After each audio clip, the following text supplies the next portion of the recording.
వైఎస్ఆర్ జిల్లాలో solar company యాజమాన్యం రైతులపై తప్పుడు కేసులు నమోదు చేస్తూ భయాందోళనకు గురి చేస్తోందన్నారు ఎమ్మెల్సీ రామసుబ్బారెడ్డి. పెదముడి మండలం పాంపల్లి కల్వటాల గ్రామాల్లో పర్యటించిన ఆయన రైతుల సమస్యలను అడిగి తెలుసుకున్నారు. గ్రేడింగ్ భూములు సైతం ఎలాంటి అనుమతులు లేకుండా చదును చేయటం దారుణమని రైతులు వాపోయారు. జమలమడుగులో ఆదినారాయణ రెడ్డి రెడ్ బుక్ రాజ్యాంగాన్ని నడిపిస్తున్నారని రామసుబ్బారెడ్డి విమర్శించారు.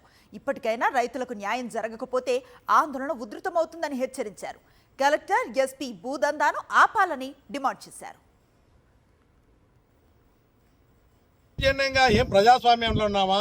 రెడ్ బుక్ పాలన లేకుంటే ఆదినారాయణ రాజ్యాంగం నడుస్తుందా? ఇక్కడ ఏం నడుస్తుంది? ఇక్కడ ఇక నాయన గారు జాగిరా ఇదేమన్నా ప్రభుత్వ భూములన్నా గ్రేజింగ్ ల్యాండ్ అన్నా వీళ్ళ అబ్బగారు తాతగారు రాయించిన భూములు అనుకుంటున్నారా? ఇల్లు ప్రజల కోసం దశాబ్దాల నుంచి ఒక సంఘంగా ఏర్పడి ప్రభుత్వాలు ఇచ్చినటువంటి ప్రజల జీవనోపాధికి ఇచ్చినటువంటి భూములను కూడా ఇంత దుర్మార్గంగా అడవినంతా నరికేసే 100 ఎకరాల అడవిని నరికేసి 60-70 మిషన్లు పెట్టి నరికితే కంప్లైంట్ తీసుకొని దాని మీద ఆపే పరిస్థితే లేదు.